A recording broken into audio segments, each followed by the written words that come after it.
it's so easy that it's, you dismiss it because you're like, I can't be that simple. And you do it, you're like, God damn it. Yeah.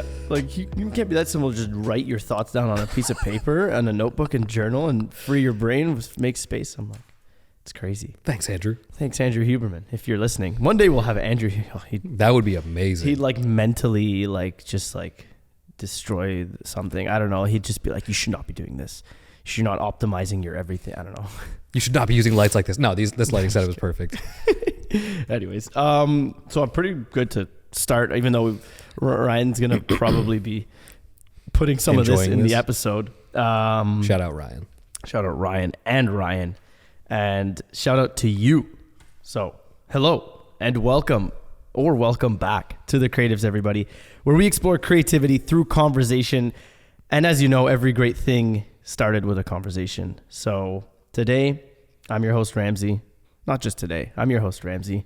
And today I'm joined by brand strategist, designer, photographer, multi-dimensional human being, Mr. Ryan Antooa. Hey, Ryan. Hell of an intro. Multi-dimensional human being? We are all multi-dimensional. That's a good point, actually. Yeah. It's kind of insane. Yeah. And now more than ever with the digital space, but...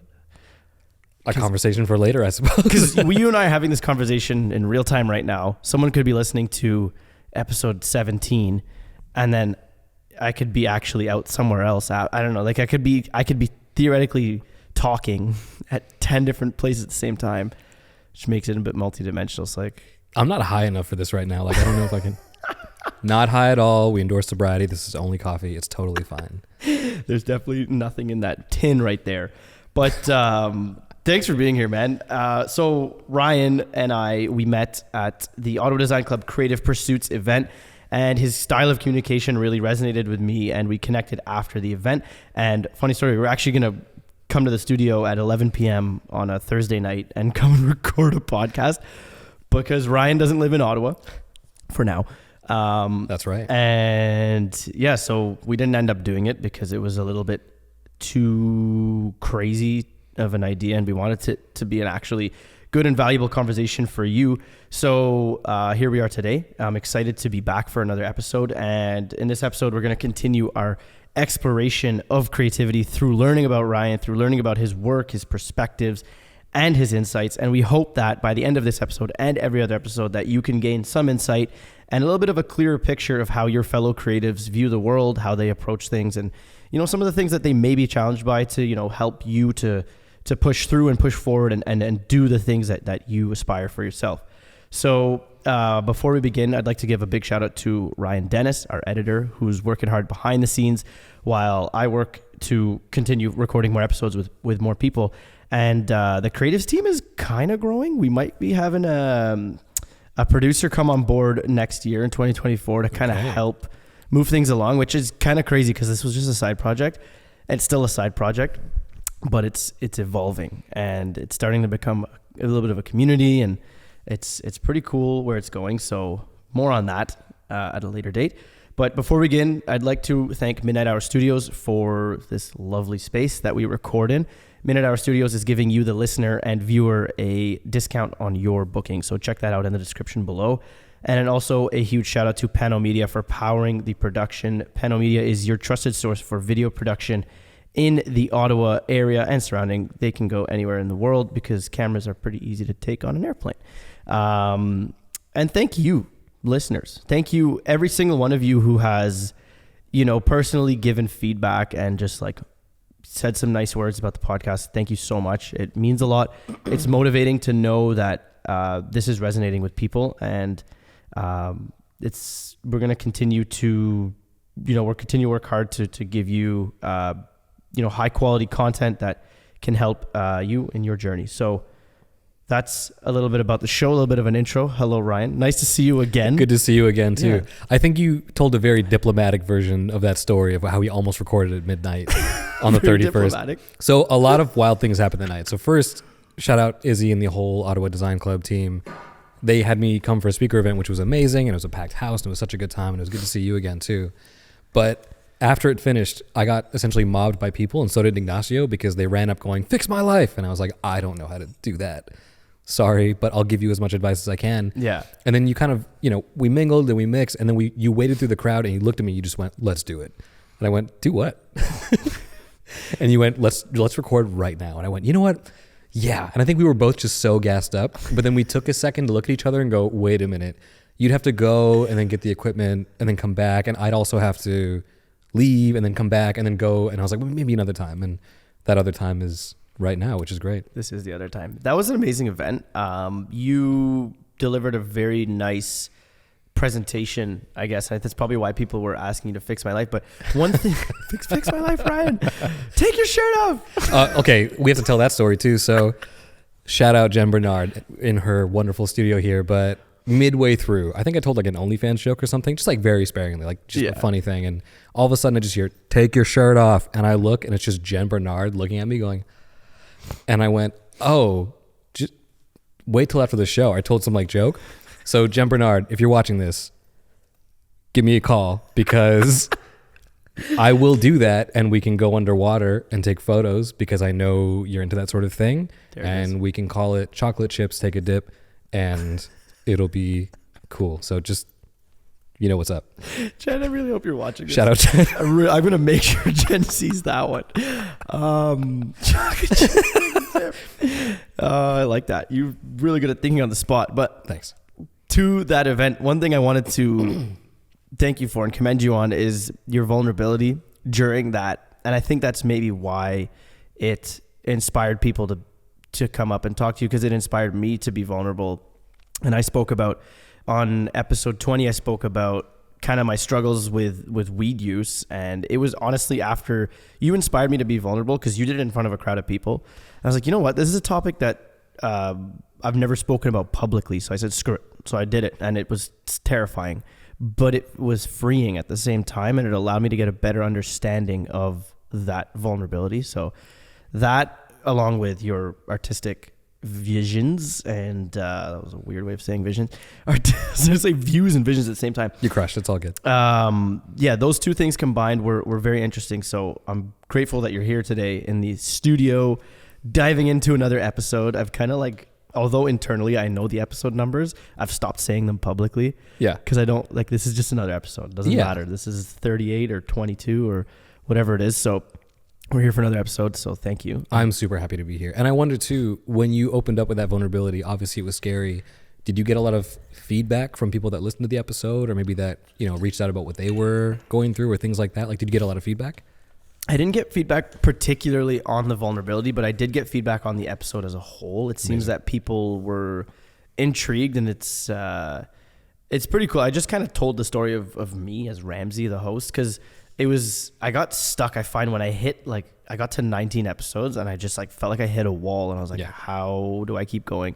And I was busy with life and stuff. So that episode was for me to kind of get back into it, to recenter, refocus, and just like talk. Honestly, in a way, these podcasts are a little therapeutic, I will say. Yeah. It's just like you just sit and talk, because how often do you sit face to face or shoulder to shoulder? That's right. Drop the guard. That's right. And just have a conversation with someone.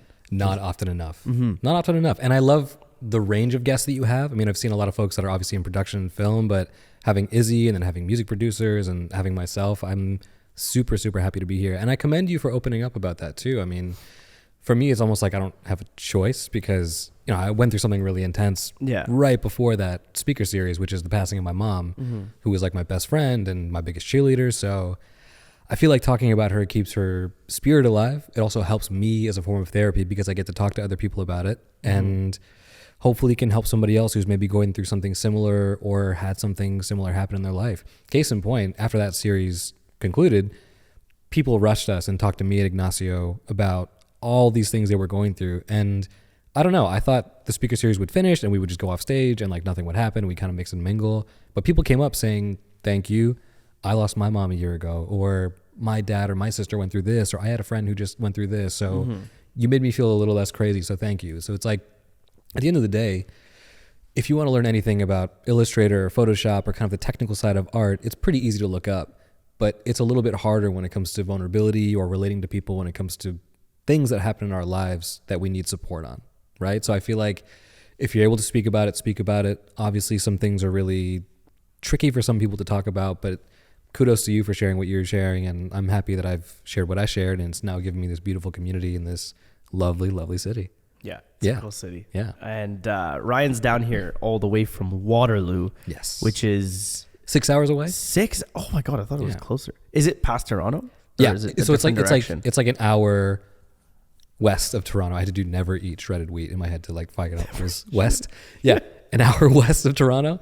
But yeah, the coolest thing is I'm here for like zero other reason other than to do this podcast. That makes me so happy. Hell Thank yeah. you. I think you're now officially the guest who's traveled the furthest to be on this podcast. Toronto was the last. Okay.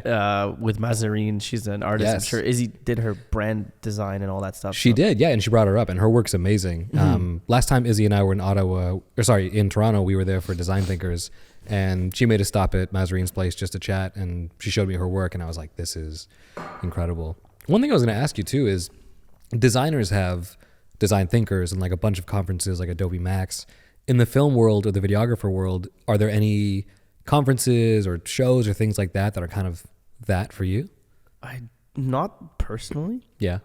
Locally, there has been Creative Mornings and the Ottawa Design Club events. Like those have kind of been that for me, but I haven't really explored it because I find myself in a weird, like professionally, like I do video production. Yeah. I love cinematic techniques, but I don't necessarily am overly crazy about making movies necessarily, but I love creating beautiful images and recording beautiful images. So still on the hunt for that. I find what I've seen is a lot of it's centered around equipment. There's like conventions for gear. It's like, you know, all this equipment. And our last guest we had on, Matteo, he's a filmmaker. He lives in Portugal, but he's Italian. It was our first virtual guest. Wow. But he talked about how like he makes beautiful images, but he's like, man, I put out one of my films, doesn't get a lot of views. I put out a video about a camera, I get 20,000 views. So it's so hard because it's like the generation and the age we live in, everyone's on the hunt for how they improve their Lightroom techniques or how they get better at Premiere, DaVinci Resolve. And then when it comes to sitting and watching a full film, which is maybe an hour and a half, beautifully crafted, sometimes people don't have the attention spans, or they go, I could be learning about how to use a softbox or like a 2-light setup or whatever. So I've always been at grips with that too, because I love Wes Anderson, Kurosawa, Fellini. Like I love long slice of life meandering films. yeah. But oftentimes I find people don't really want to sit through that nowadays because it's like Seven Samurai by Kurosawa is like 4 hours long. Yeah. You know, and I think there's like a beautiful merit to sitting through a piece of, I don't want to say content and reduce it to that, but a film or a project that's longer and sitting through the awkward parts of it because they're part of the whole thing, you know? I agree with that. Yeah. It's I have gotten a lot better at getting away from romanticizing equipment. Yeah. And thinking like, you know, I need X to do Y.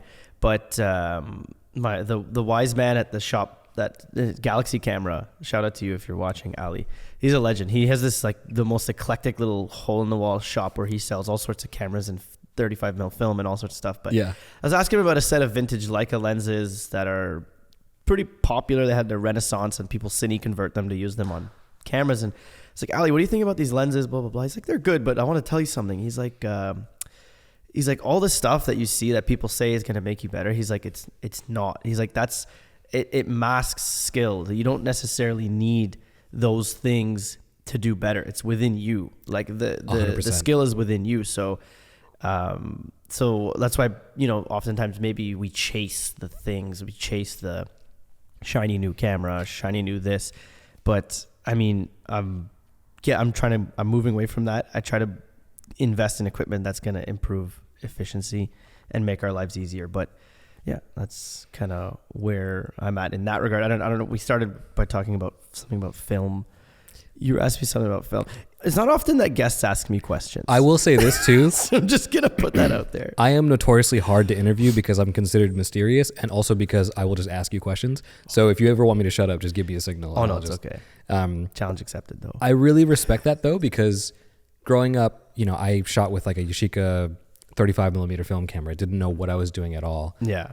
We didn't grow up super well off, so my dad just said, we don't have toys here, like take this, right? It's even better. Yeah, dude. And through that, I just learned everything I needed to about exposure and shutter speeds and ISO and all that. And then years later, I worked at Future Shop in the camera section. Sick. Shout out Future Shop. Remember that. My first DSLR ever, which I was mind blown by, was the Nikon D3000. Cool. Which would be like archaic nowadays, but back then I was like, this is the greatest thing. And man, before upgrading to like the D, 5100 or even D750 or anything like that, I just mastered that camera. I did everything. I explored every setting, even the cheesy weird ones like sepia tone or like black and white in camera, which I never do anymore, double exposures, all of it. And I mastered it so that when I upgraded to, different cameras, a D650, now a Z6, I have all the skill there. But I think it's so useful to have like equipment that's okay, but master it and master the technique, because then it'll apply to whatever you do later on. I agree with that. Yeah. Future Shop. I spent a lot of time at Future Shop. Same. I used to like bus down to the plaza that it was in No on way. a Friday night. No way. When we were kids, and we just go and play with PlayStations and mess around with Yeah. electronics in there. What else do you do when you're like 13, 14? Yeah, and Go to then the just movies? Go to McDonald's and eat unnecessary amounts of food. Yeah, we'll call it that food in quotation marks. But I know you gave us a little glimpse there, but I want to know a little bit more about you as a human, your origin story, kind of. I mean, I like the thought that every decision, every action you've ever taken in your life has led you to this exact moment, right here, right now. Wow. You and I talking, and it's a cool way to kind of recenter yourself and be a bit more present, or at least for me. So, I know, thinking back, you don't have to give me every single step. I'm going to be here for 5 hours. Just broke my pen. 5 hours talking about every decision you ever made, but just kind of like the overview. If there was going to be like a movie about your life, and we were going to hear the chapters, what were the kind of the main chapters in your life that led you to where you are today? That's a really good question. I've never heard that asked that way. The main chapters. I mean, I think childhood is important. So families from South America, families from Guyana came here in like, I think 78, 79. Okay. Had me in 1991, 32 years old. You came to Waterloo?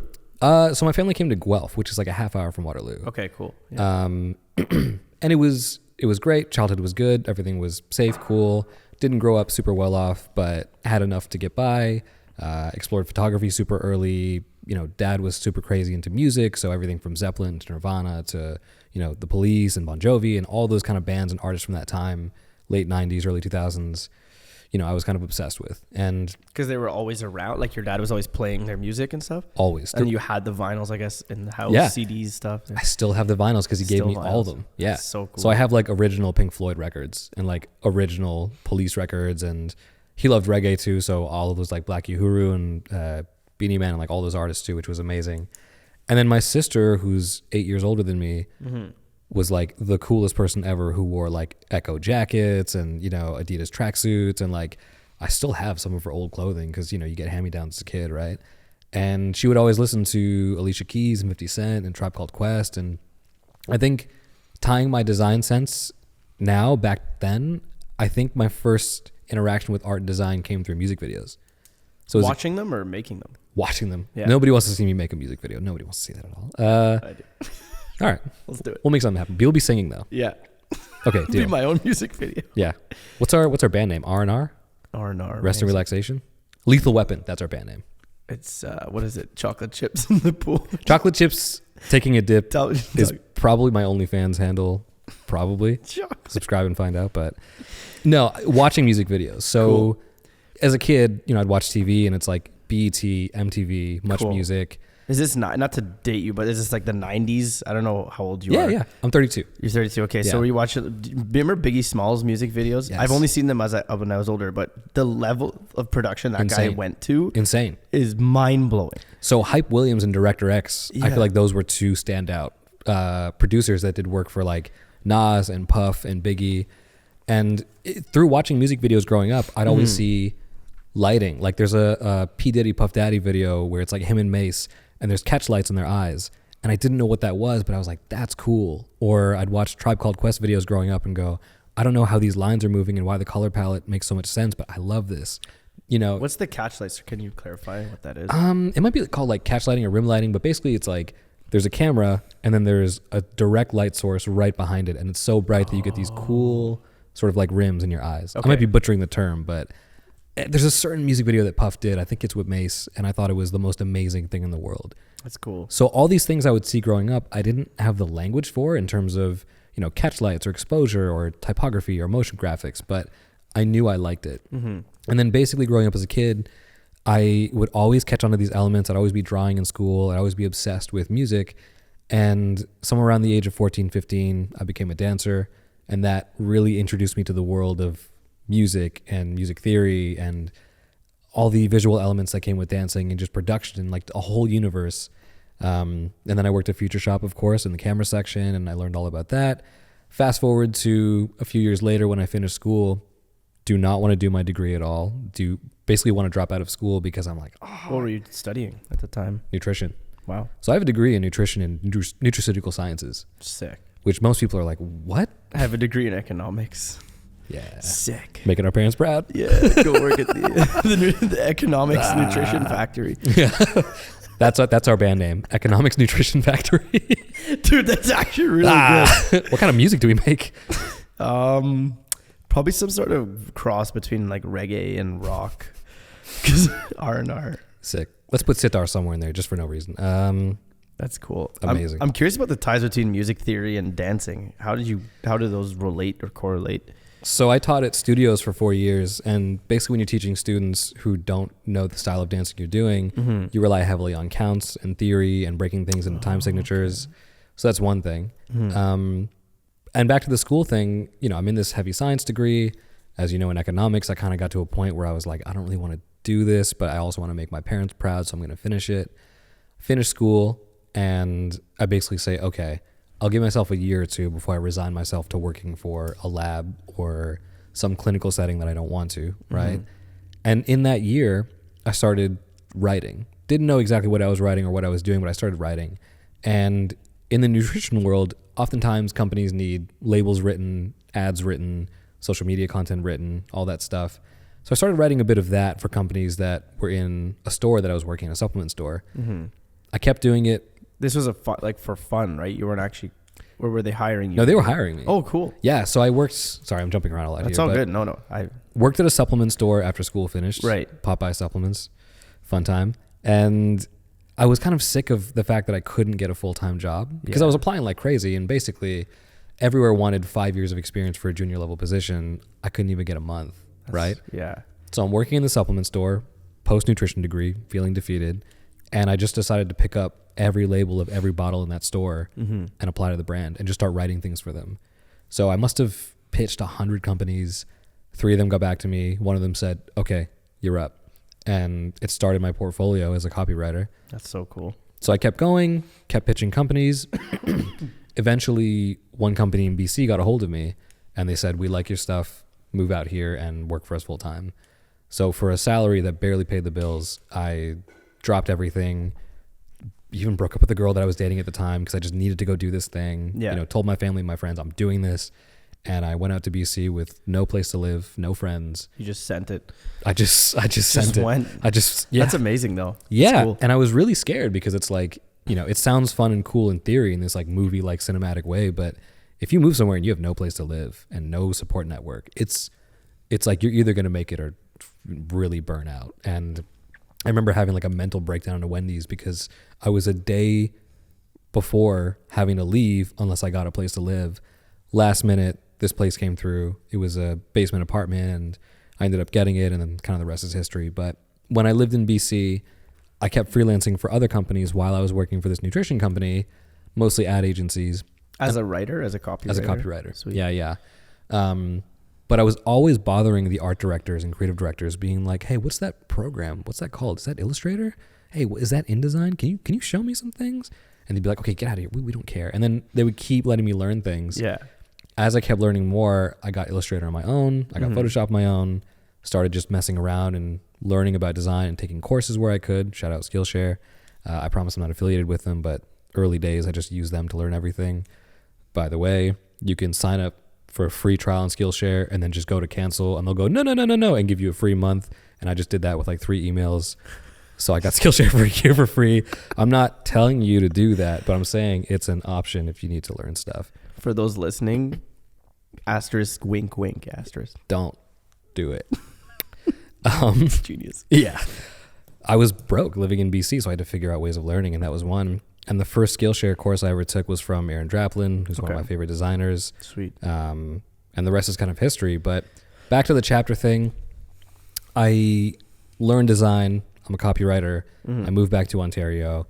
I've been working for nonprofits, higher education companies, tech companies ever since, and I've more segued to the design side of things. As a freelancer? As a freelancer, and now at this current junction, I've started my own studio called Form, and it's all brand identity and brand strategy for socially good driven companies. That's cool. I like Form, and I want to learn a bit more about Form For sure.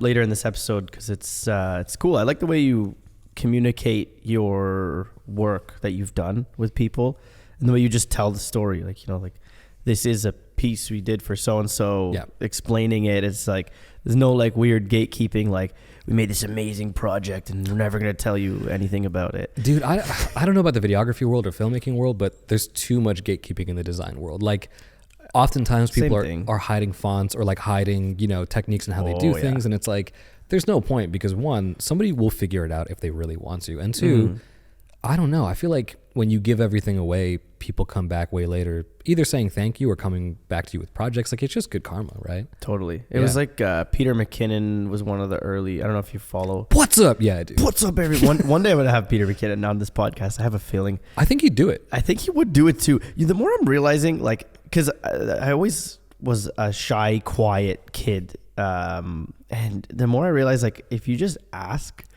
most people will just say yes. Yeah.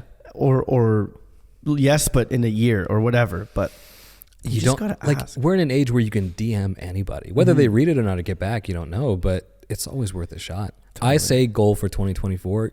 I think you can get Peter on the show, and if I can help you get Peter in any way through some ridiculous campaign or video, I'll do it. I'd drive out and go see him, but that's there's more to come for sure. I have a really good sense about the creatives, because it's one of the endeavors that we're doing that is, it's kind of in a way like for not just me. It's a shared thing for people. Anyone involved is a part of it, and it's like, that's why I feel like it's good. It's becoming a entity that's evolving, and curious to see where it ends up. It's honestly a community, like you said, and it's so cool seeing where you've come from, where it started to where it is now. Just not even just with the set decoration and everything, but how you approach craft, how you speak, because I've seen that grow too, how you ask questions. I can tell you're like blushing right now because you're like, oh, compliments, but how do I accept this? Because I do the same thing, but you're killing it. And thank you. Yeah, I think Peter's a very realistic thing. And again, I think you're just providing value at scale. Like, you come across as a guy that doesn't want anything from anybody. You like just meeting people and chatting and sharing things. And I think it's really honest and genuine. Thanks, man. I feel like a sponge in a way. I like absorbing information. I'm like, when I was a kid, I would always be like ridiculed for touching everything. Like, oh, stop touching all the buttons. And like, whenever getting a new car, I want to touch all the radio buttons and climate control, because I've never been here before. Yeah. So I was like, everyone make fun of me. Why do you touch everything? Why do you touch everything? I was just curious, man. Like, you just going to put me in a new environment and expect me to sit with my hands like crossed on my lap? No, I'm going to feel this. I need to like get my bearings straight. Yeah. Because that curiosity has given me an like insane sense of direction. I can go somewhere once. I know directions. I can like close my eyes and imagine routes in other countries that I've been in, that I've driven in. Wow. I can remember my routes that I took there. So that curiosity stemmed into this. It was woven into this, and I'm truly curious about you, because I have a million things I could learn from you and every other person on here. So that's kind of the roots of that. But back to Peter McKinnon, I was just going to say in regards to gatekeeping, he was one of the early YouTubers to just give everything away. 100%. He was like, this is exactly how I do everything. And I was like, okay, cool. So in my world, I don't gatekeep from like anyone who's in my network or in my circle, or if we're newly acquainted and they want to know something, I'll tell them everything. I have nothing to hide. Like, obviously there's some things that are private matters. Sure. But when it comes to process and approach, I'm not like, there's no use hiding it. I'd rather you get it from me and we stay connected and work together than you get it from somewhere else. 100%. And I think, one of the things I spoke about at the Ottawa Design Club, speaker series that I was a part of, one of the slides had 7 points that basically summed up the whole thing. And point 7 just said, don't listen to me, which is like, I don't know. I think whether it's Peter McKinnon or Chris Do or Jay Shetty or whatever person you're getting information from, there's things that might apply and then there's things that maybe don't. Even as a videographer or as a photographer, like, I've watched countless Lightroom tutorials and countless Photoshop tutorials, and some of it applies to me, some of it doesn't.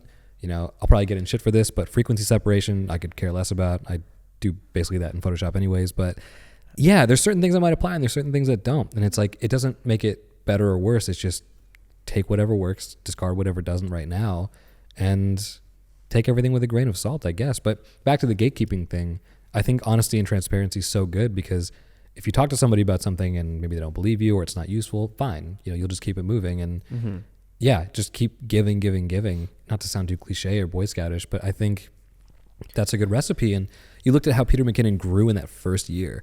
Unbelievable. He was like the first of his kind in terms of video and photo to grow that fast that way, but it's because he just gave everything away. Yeah. And look at him now. It's like he has, the world at his fingertips, right? Yeah. I love his energy. He's a huge inspiration early on, just a very energizing person. Yeah. To watch, because you're like, yo, this guy's pumped. Like, yeah, I'm pumped because he's pumped, and it resonates back and forth. That's why I love talking to people, because sometimes you'll see the flip of just regular conversation to okay, now they're pumped, their heart's beating, and then it just perpetuates the same way negativity can perpetuate, positivity can perpetuate too. And it's one of the most beautiful things. And I love having conversations with headphones on, because we're just kind of like locked in this, like back and forth, where you hear what I'm saying and, you're sitting over there, but you hear me in your ears. But I want to ask you, Ryan, what does creativity mean to you? Oh my God. Stacked question. That's a huge question. It can be simple. It can be complicated. But when you hear the word, when you think about it, what usually comes to mind? And breathing. It feels like creativity feels like breathing. And sometimes you take deep breaths or shallow breaths, but it's always there. I think I've met a lot of people who think, oh, I used to be creative and now I'm not. Or like, I used to draw, but oh, I can't anymore. And I don't know. I tend to think of creativity either as breath or pilot light, where it's like it's always there. You're always breathing. It could be shallow right now, and with the right intake, it can be deeper.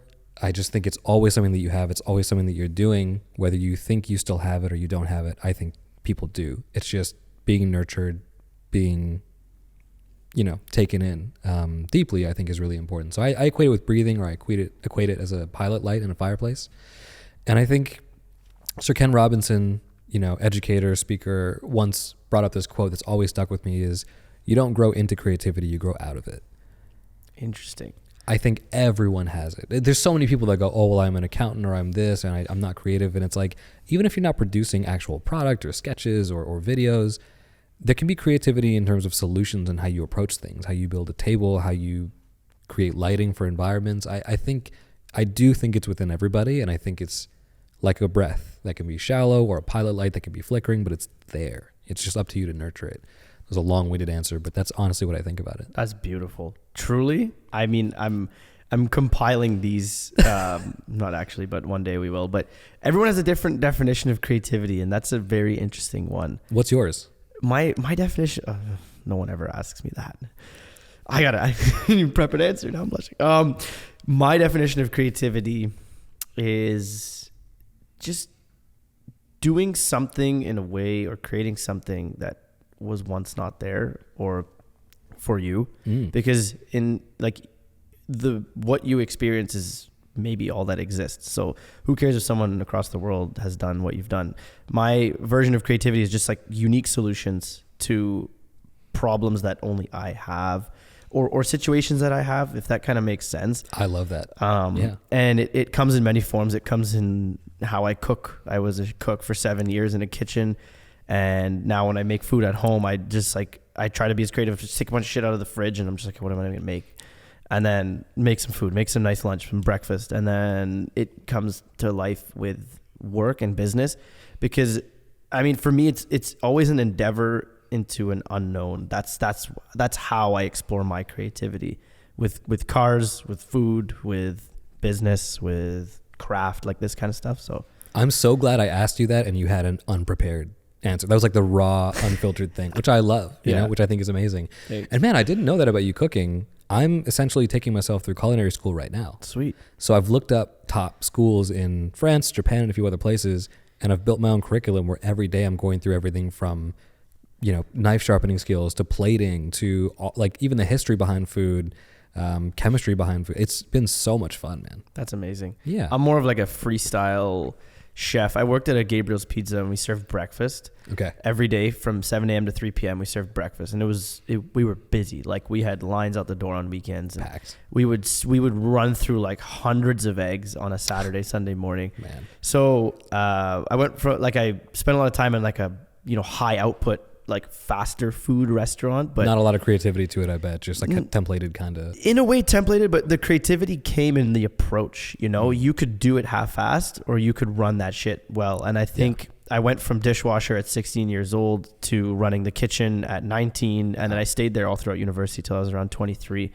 And it taught me a lot of discipline, and it was like the trenches. That was like the trenches, but I still love making food at home and just like whipping up breakfast, but definitely not artists in the culinary like chemistry behind the food. I don't know. I'm just like, I like pasta. I like That's awesome.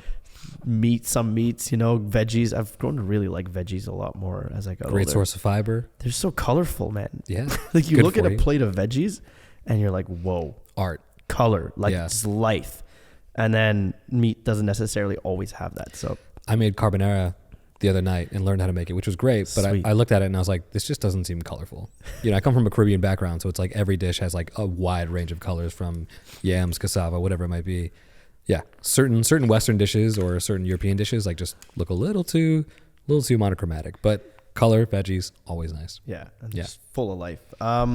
So yeah, that's my definition of creativity. Caught me off guard. I love when my guests ask questions, though. I am notoriously difficult to interview because I will just do this. It's perfect. It's honestly great because it keeps me on my toes, and it keeps me thinking as well. I'm also genuinely curious too. Like I think some people come to interviews with objects they're gonna pitch or like sales they're doing or whatever, and it's like I have none of that. I'm the Rick Rubin of this shit, where it's like I'm nothing. And I am enough, and I just want to talk to you, and it's such a pleasure to catch up with you anyways. Yeah, you too. I'm nothing and I am everything at the same time. Yeah, as I said it, I was like, oh my God, dude, what?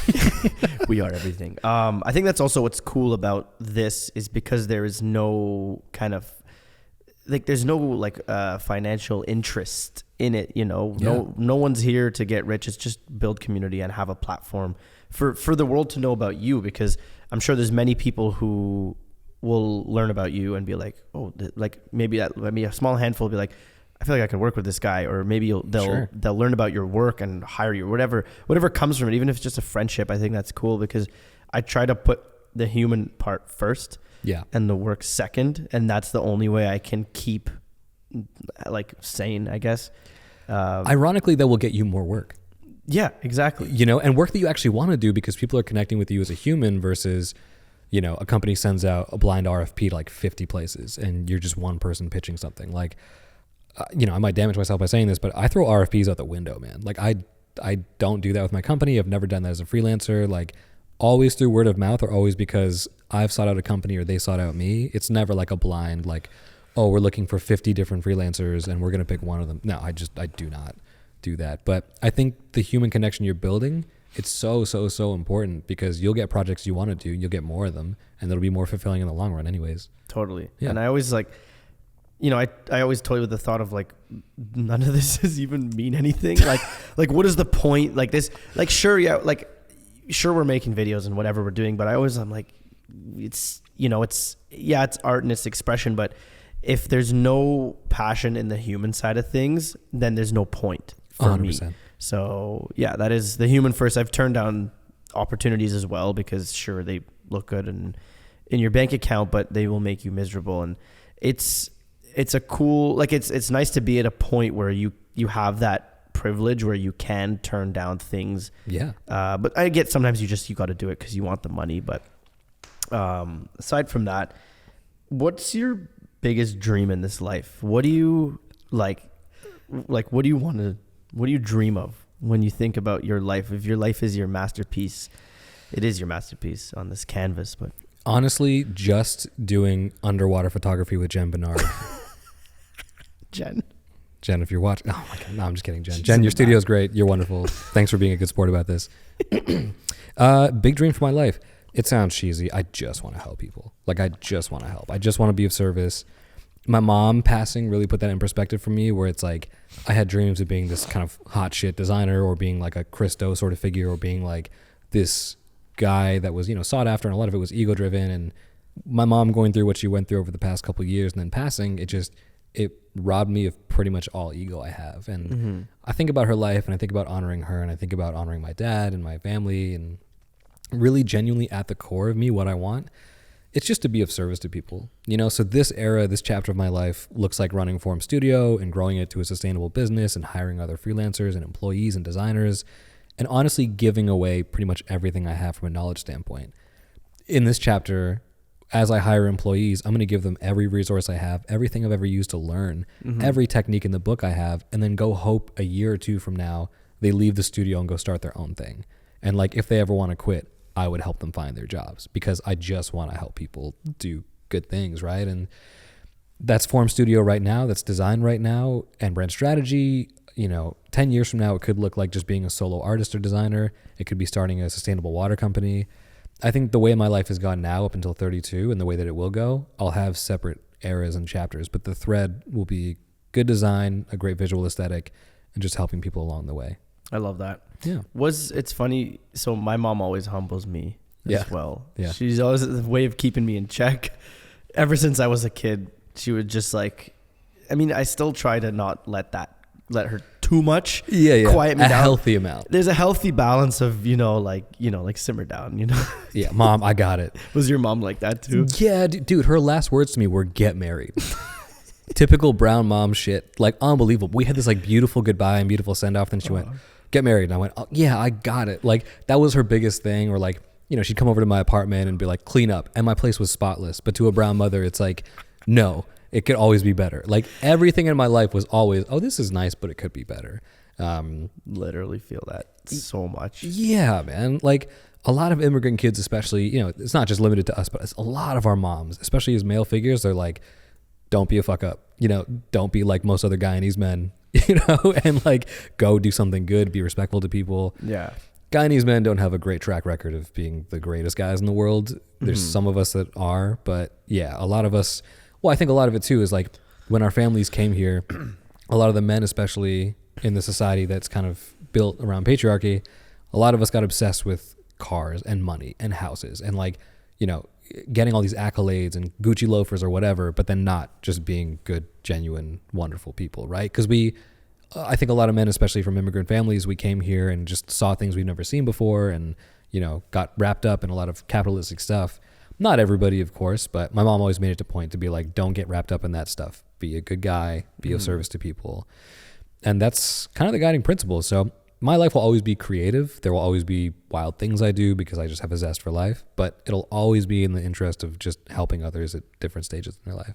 I love that. Yeah. And it's as I've grown, I've started to appreciate that my mom was like that with me too. Yeah. Cause it's good to kind of be humbled. And I often laugh at myself when I'm humbled, whether like physically hard, like if I fall or bump my body somewhere on a wall or something, or just something happens where like literally everything just falls apart. I'm like, okay, I probably deserve that. Yep. I was probably getting a little too leaning into the ego side of things. And we're human, man. So it's like we all have ego to an extent. I still have it to some degree. It's just way, way turned down because of all the stuff that I've been in. So it's like life will humble you, Totally. And I think we need it. Yeah. The whole concept of ego, I've heard of Eckhart Tolle. Of course. So I read a few of his books, An Untethered Soul and A New Earth. And I mean, that whole concept of, so my girlfriend, Sarah, she's the one who got me on all this stuff. And shout out, Sarah. Hi, Sarah. You guys would probably get along.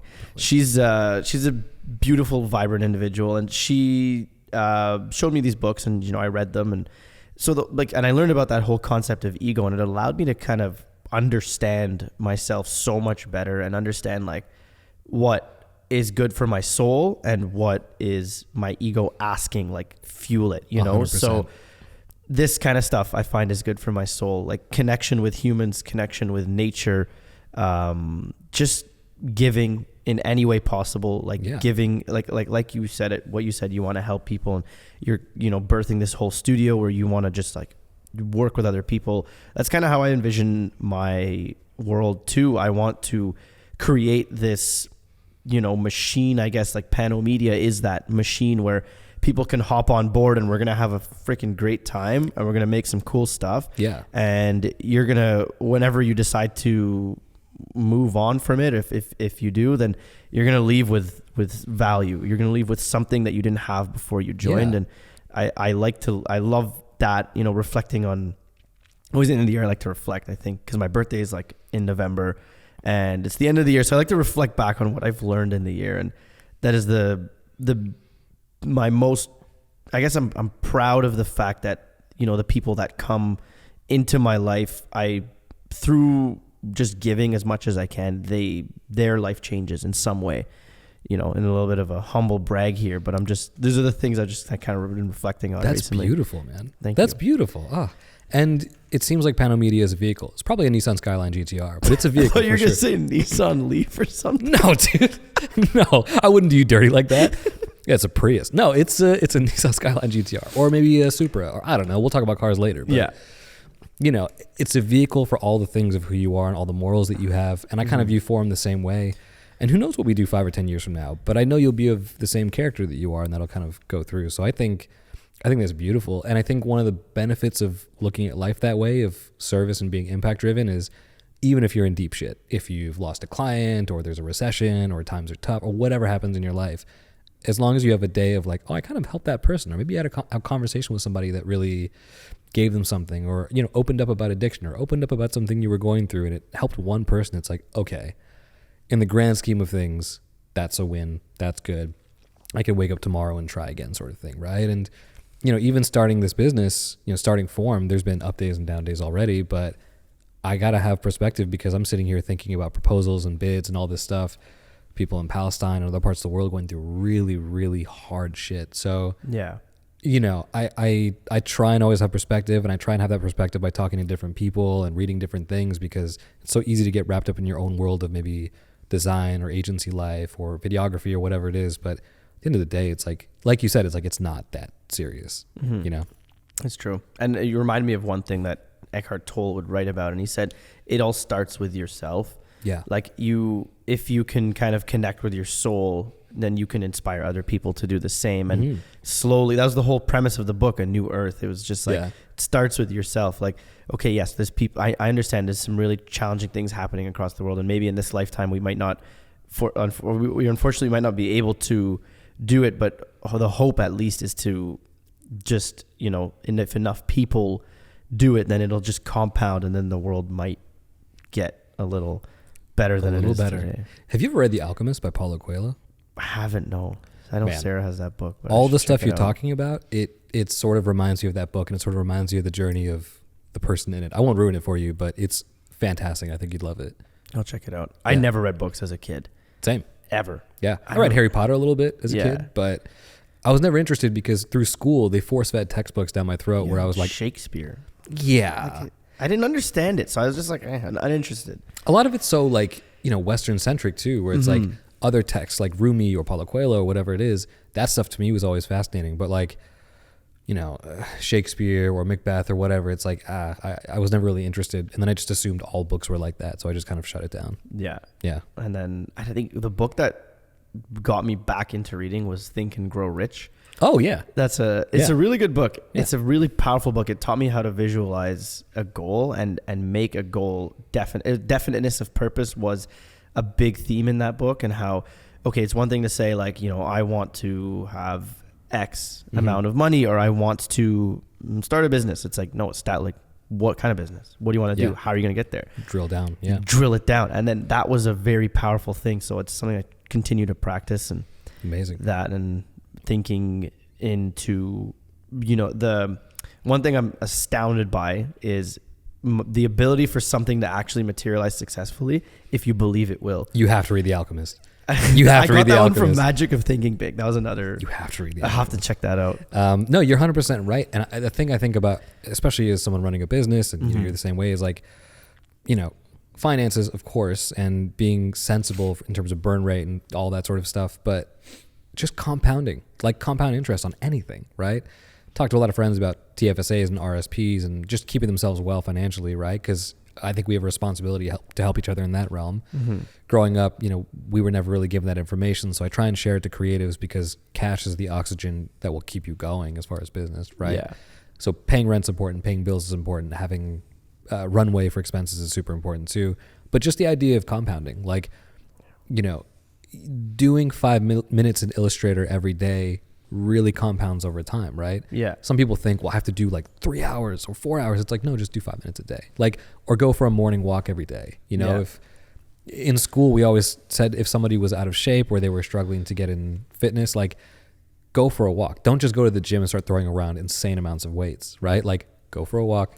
Maybe it's 5 minutes. Keep doing it every day. Go to 10, go to 15, 20, and like compound over time. And I think creative endeavors are the same way too, where it's like, you're not going to know how to use a camera right away. You're not going to know how to use Procreate right away, but little by little, 5 minutes a day, 10 minutes a day, and then that grows over time. I think the idea of compounding efforts, super, super, super important. 100%. This podcast endeavor is exactly that. Yeah. And it's not something I realized only until recently, but this is the third podcast that I start and work on and produce. And, I don't even know how many episodes have been, created, but it is the compounding. Now, like only now after all of these, I'm like starting to get in a good flow and understand every piece of it because I continue to make little mistakes here and there. But yeah, it's how you grow. And man, I'm 32 and I feel like my life creatively is like now just kicking off. That's awesome. Yeah. I mean, I love that because that's exciting, first of all. Yeah. But I love, that feeling of like, I'm still a kid, like, yeah, I'm going to do it. I don't know about you, but because of the pandemic, especially, it's like, I mentally still feel like a 28-year-old. I'm 32, but I mentally am back there. Age, yeah. Yeah. Because it's like 2 years that were just gone. And then 2 years of my mom being sick. So it's like, I essentially have 4 years where I'm like, so this is new territory for me where it's like, I'm not locked up in a house. I'm not going to treatments and chemotherapy things all the time. And there's kind of a peaceful air about things right now. So I don't know if you feel younger than you are, but I certainly have the zest of like a 28-year-old Always. guy. Yeah. I feel a little, as I get older, I feel younger because that's awesome. I'm less like, the ego is kind of, I'm less like kind of cocky, if you will. Yeah. But, one really beautiful quote I heard is time has no footprint. So no matter time can pass and we can perceive it as passing, but if you're doing things that nurture your soul, then the time even passed. Some people will live to 100 years old because they spend their entire life doing something that nurtures their soul. And right. My grandfather lived to 98 years old. He passed away only a couple months ago. Okay. And he lived a life of just he loved people. He loved talking to people, younger, older. Kept him young. It kept him young. Yeah. And, he just loved, communicating and just like, he was interested in people. He traveled a lot and, so all that to say, time has no footprint. Jen Bernard, crazy, who we've brought up a lot in this podcast, has a clock behind us that's an off-white clock that says temporary. There's no numbers on it. It just says temporary. And I love that. And it's true. It's like doing youthful things will keep you young. I think just being around people that are youthful and have energy will keep you younger at an older age. And I mean, your grandfather's proof of that. I have family members that are proof of that too. And I think it'll apply to us, like that curiosity you brought up in the beginning. Mm-hmm. I think if you stay curious and you have an open heart and open mind, even in the face of things kind of threatening that open heart and open mind, if you keep it open, I think it'll keep us young and happier in the long run and just better people overall, Totally. Yeah. I sometimes feel like a fool when things are looking bad and I'm like, it's going to work. It's going to be great. You have to. And then there's the other layer of voice behind that voice. It's not going to work out. It's not going to work. And then there's the consciousness. Now we're going even further back. The experiencer of all the thoughts and emotions is just chilling. Man, okay. There's like a specific anime scene that comes up when I think about this. I love anime. Do you watch anime at all? Or? I've watched Death Note and Initial D. Those are like the two that I've watched. Great ones. Yeah, Death Note was amazing. Yeah. So I'll keep it short, but there's an anime I watched recently where there's a guy and another guy. Guy's a priest behind him. Guy's a dwarf in front of him. And, there's one guy who's like talking about the afterlife saying, I just buried so-and-so. I don't think there's an afterlife. And the priest says, well, I think there is an afterlife. And then the dwarf guy says, well, I don't know. It doesn't really seem to be that way. Why do you believe in an afterlife? And the priest goes, it keeps me more optimistic if I believe in some afterlife versus nothing happens when you pass away. And I went, that's brilliant. you know? That kind of explains religion a lot. Yeah, it's like whether you believe in it or not, it's like it's kind of an optimistic outlook, you know, and religion oftentimes results in people having community and feeling connected and feeling heard and seen. And it's like whether the outcome is the same, you know, in terms of passing and nothing happens or something does happen and there is an afterlife. Yeah. Having people connected, having that happen in the meantime is still a way more optimistic outlook, whatever somebody's belief is, right? I just think it goes back to what you were saying of like, time's temporary. These things are happening regardless. Life is going on regardless. You might as well be positive. You might as well be more like your grandfather, where he was optimistic and curious, because even if the end result is the same, it's like what happened in that meantime that was the most important, right? Totally, yeah. You may as well have fun with it. That's something Gary Vee is a huge inspiration and motivator of mine. I obviously take him with a grain of salt. He's a little intense at times. Garage sailing like a motherfucker out here. He's a crazy dude, but I like what he says. Like, he's like, be optimistic. If you're wrong, who cares? At least you had fun in the process. Yeah. And accept the fact that you might be wrong. And it's a way more fun way of doing things. Cause I try to stay tuned into the positive upside of things. Sure. I'm aware of the consequences. I'm aware that, you know, racing a 32-year-old car could result in potential death, but I take the steps to mitigate that. Keeps you alive, baby. Keeps me alive. Mazda MX-8? MX-5. Okay. Yeah, I saw it and I was like... That kind of leads into one of my next points that I want to talk to you about. It's cars. Hell yeah, dude. I was waiting the entire time. I only came here because of the cars. So it's something I was actually reflecting on recently, how creativity is linked with cars and how that's been a big driving factor in my endeavors with cars, because I never really like put the two together and looked at that correlation. But my good friend Anthony and I, he's pretty much like my brother. We were never necessarily given everything in our lives, but we had access to regular cars, and eventually we were able to get our own cars, but we were never able to get like the best cars. But we knew enough about cars to get the trim levels below the best one, and then we had the willingness to then make them better. So that was a thing I was reflecting on, because that creativity of we took these regular, seemingly, you know, mundane vehicles, and we recognized, okay, this one has the particular engine that's good. Everything else sucks, but it has the engine, or it has the whatever option. So we took those cars and we made them better, and we expressed our creativity through like completely modifying and turning a old regular passenger vehicle into almost a showstopper, you know, or a race car. And, you know, since then, I mean, our journey probably started like 10, 11 or 12 years ago. And now it's funny because it feels like we haven't come very far, because we're still wrenching on these shit boxes and trying to make them better. But there's been like the cars that have materialized from that like continued effort is pretty crazy. So I love that. There's a tie between creativity and cars, and there's some form of I guess expression and art in the ability to take an old thing and keep it alive. And all of my cars are older, you know, all of them are, the newest one I have is a 2006. And, you know, I bought it because I was like, this is a Subaru station wagon. Yeah. It's manual all-wheel drive, and that's all that matters. So we took it and then just made it better. Yeah. Threw a nice radio in it, maintained it, you know, got the windows tinted, changed the lights on the front, put HIDs in it. So just kind of like brought it up to the present day in terms of spec. Didn't spend a lot of money on it, but was able to learn and express creativity in that kind of form. So that's kind of what I was thinking about recently about creativity in cars. But aside from that, I understand you love cars. You have to read The Alchemist. Everything you just mentioned, you have to read that book. I wrote the book, Ryan. Paulo Coelho, is that you?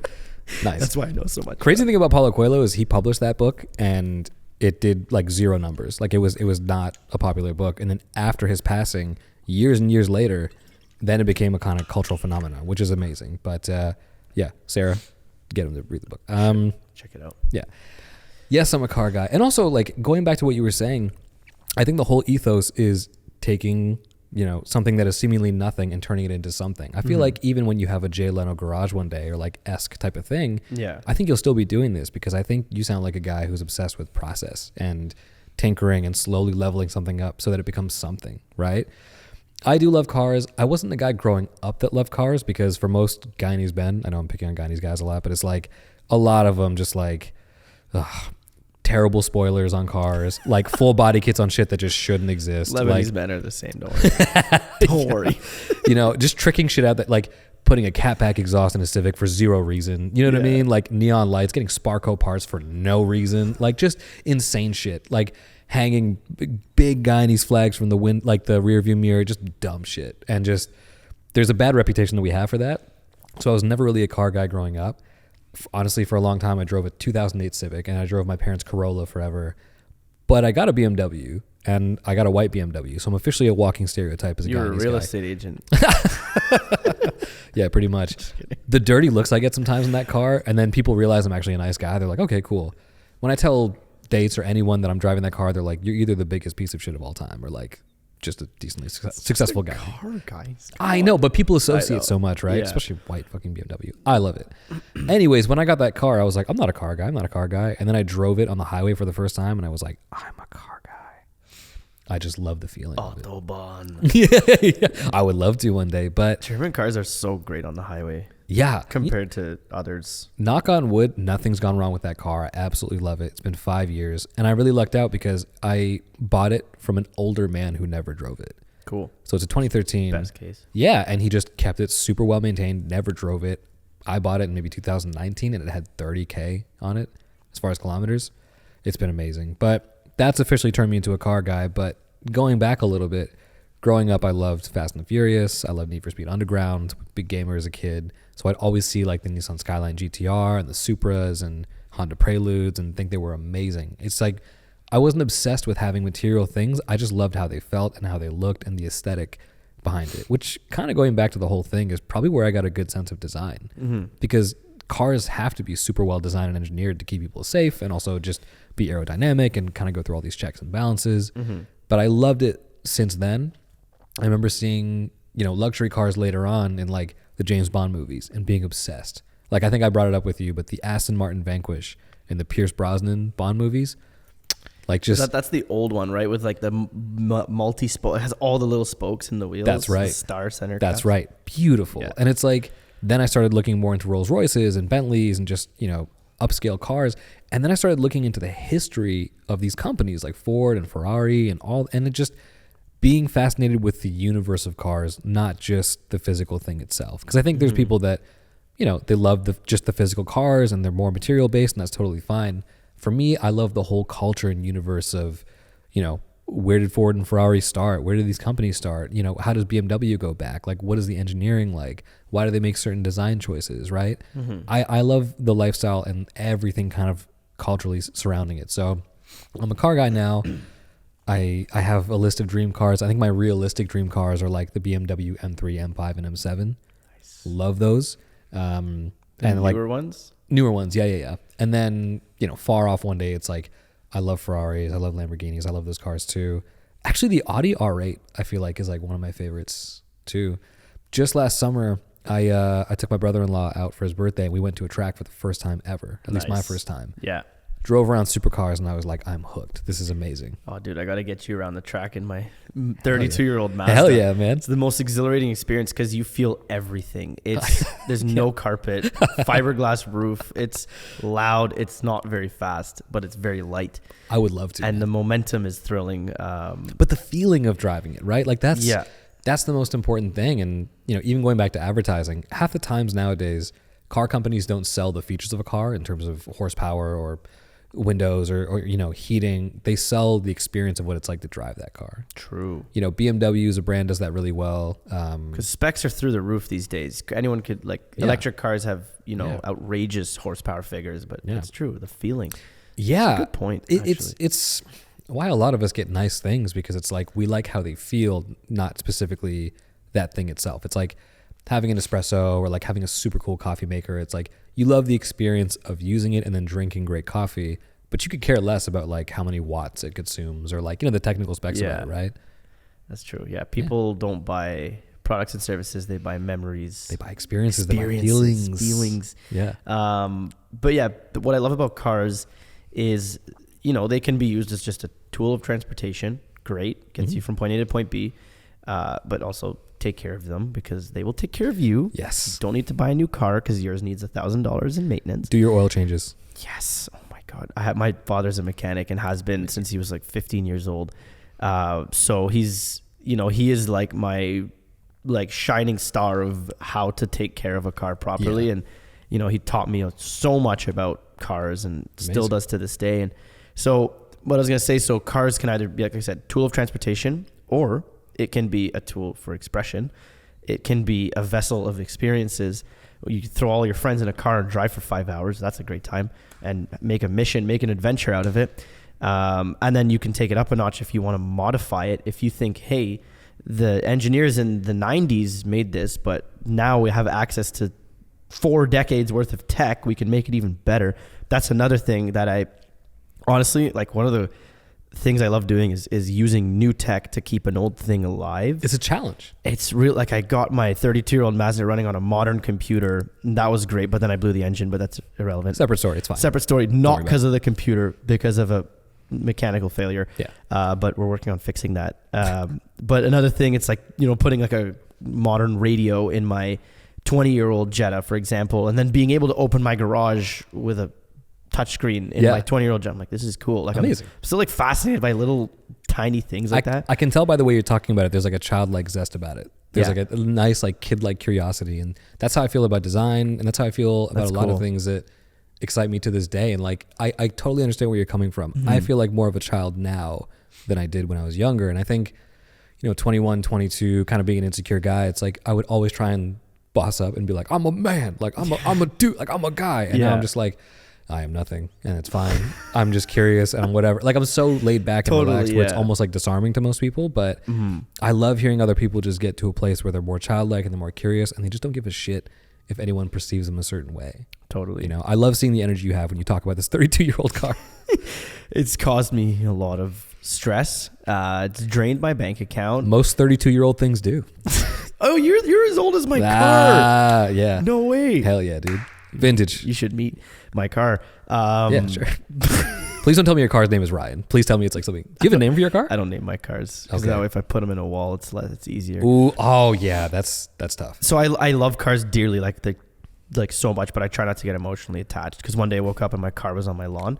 Because someone hit it while it was parked. Oh my God. Yeah, it's my first Jetta, first car that I endeavored into modifying, upgraded the brakes, the wheels, the suspension.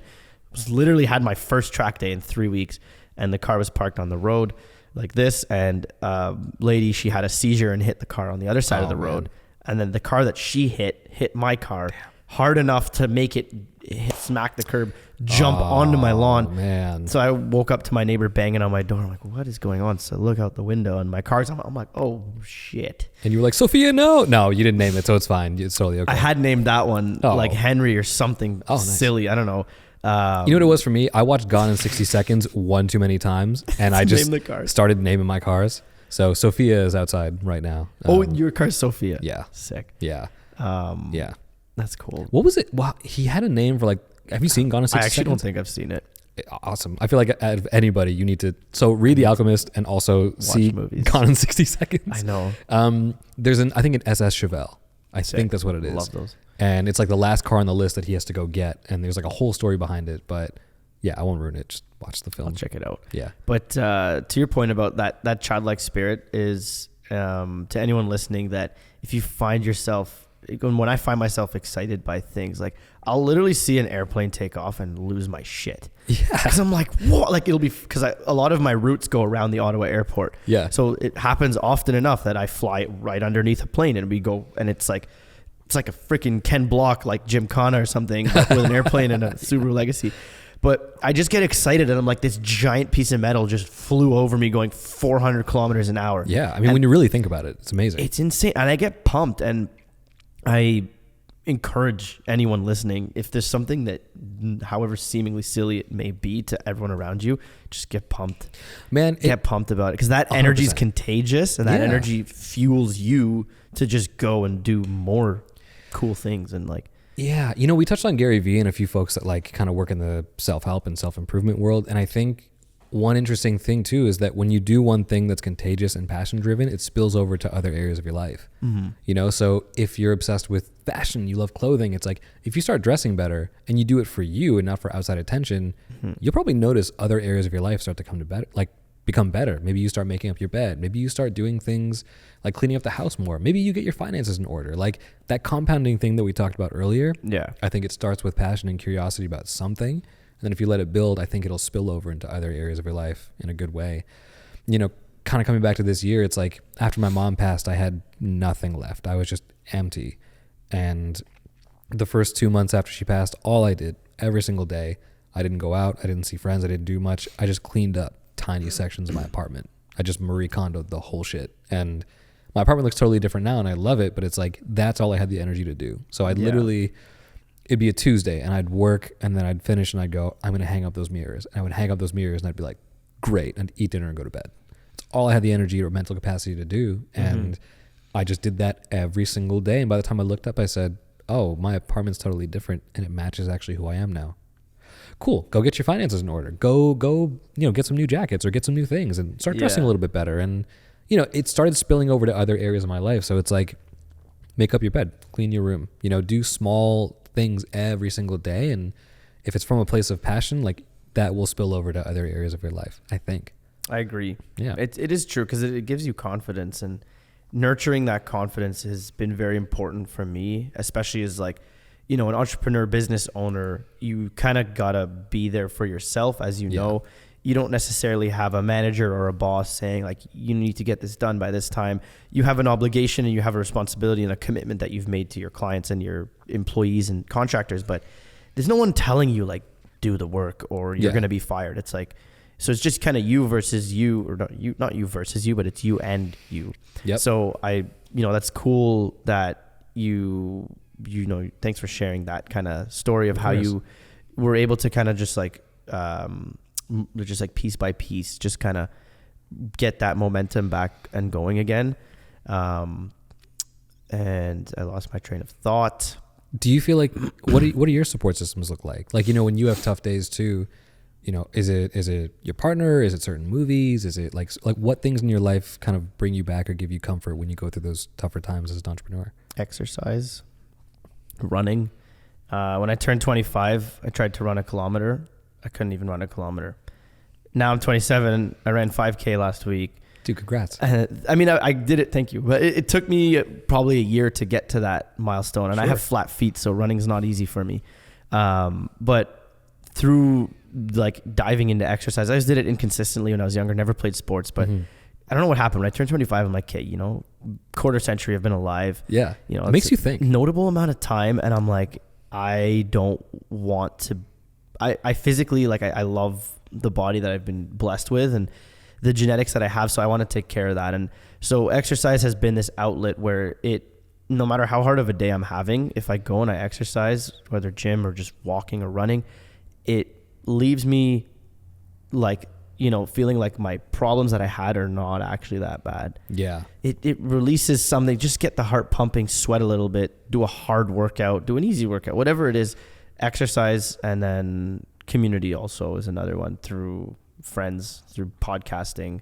This podcast was started, like it began because of that. You know, I was in a weird place creatively. As an entrepreneur, I was feeling lonely, and I was like, I need to find people. I need to see if anyone feels the way that I do.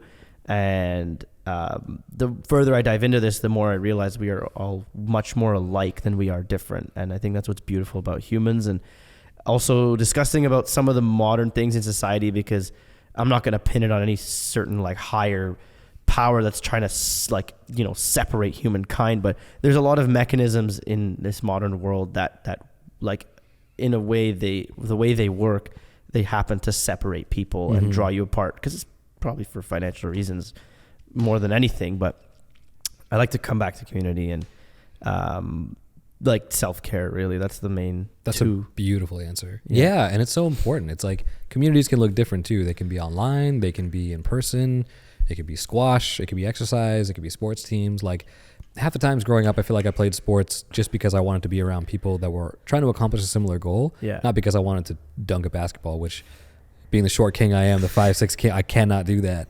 I can cross over people like a motherfucker, but I cannot dunk. But it's like being on a team with people and accomplishing a common goal is like a really important thing. And you know, I talk to Izzy a lot, who is wonderful. You know, shout out Izzy, previous guest on the podcast. She's like a sparring partner to me. We trade back and forth on things we can improve and things we could do better. Like we were at Design Thinkers a couple weeks ago. Yeah. And we're sitting in the Airbnb that we're in, beautiful place. And she looks at me and she's like, you know, you could do better, like in your craft typesetting. And I went, you know what, Izzy, you're absolutely right. And I was like, Izzy, you know what you could do better? I was like, copywriting on your site. Like, and we just, her, me, and Cajo from the New York Design Club, we all just traded back and forth on stuff we can improve. And I was like, this is the greatest thing ever. Like having a community that cares about you so much that they're willing to tell you maybe where you can improve in a really beautiful way. I was like, that's awesome. You know, Yeah.